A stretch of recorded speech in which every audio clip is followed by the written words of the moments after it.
MTV news Kannada ವಾಹಿನಿಗೆ ಸ್ವಾಗತ. ಸರ್ಕಾರದಿಂದ ಬಡವರಿಗೆ ನಿರ್ಗತಿಕರಿಗೆ ನೀಡುವ ಸಂಧ್ಯಾ ಸುರಕ್ಷಾ ವೃದ್ಧಾಪ್ಯ ಪಿಂಚಣಿಯಲ್ಲಿ ದುರುಪಯೋಗ ಆಗಿದೆ ಎಂದು ಗೋಕಾಕ ತಹಸೀಲ್ದಾರ್ ಮೇಲೆ ಲೋಕಾಯುಕ್ತರು ದಾಳಿ ಮಾಡಿದ್ದಾರೆ.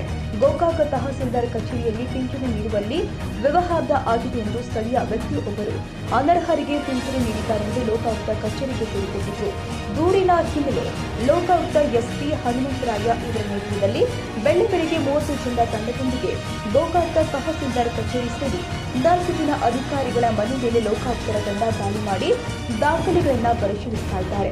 ಸುಮಾರು 30 ಜನ ಸಿಬ್ಬಂದಿಗಳ ಜೊತೆಯಲ್ಲಿ ಸೇರಿ 5 ತಂಡಗಳಾಗಿ 4 ಅಧಿಕಾರಿಗಳ ಮನೆ ಮೇಲೆ ದಾಳಿ ಮಾಡಿ ಪ್ರಕರಣಕ್ಕೆ ಸಂಬಂಧಿಸಿದ ದಾಖಲೆಗಳನ್ನು ಗೋಕಾಕ ತಹಸೀಲ್ದಾರ್ ಕಚೇರಿಯಲ್ಲಿ ತಹಸೀಲ್ದಾರ್ ಸೇರಿ ವಿವಿಧ ಶಾಖೆಯ ಅಧಿಕಾರಿಗಳ ಜೊತೆ ಕಚೇರಿಯಲ್ಲಿ ತಪಾಸಣೆ ಮಾಡ್ತಾ ಇದ್ದಾರೆ. ತಾಜಾ ಸುದ್ದಿಗಾಗಿ ಎಂಟಿವಿ ನ್ಯೂಸ್ 24/7ಗೆ ಸಬ್ಸ್ಕ್ರೈಬ್ ಮಾಡಿ ಮತ್ತು ಬೆಲ್ ಐಕಾನ್ ಅನ್ನು ಒತ್ತಿ. ತಪ್ಪದೇ ಲಿಂಕ್ ಶೇರ್ ಮಾಡಿ.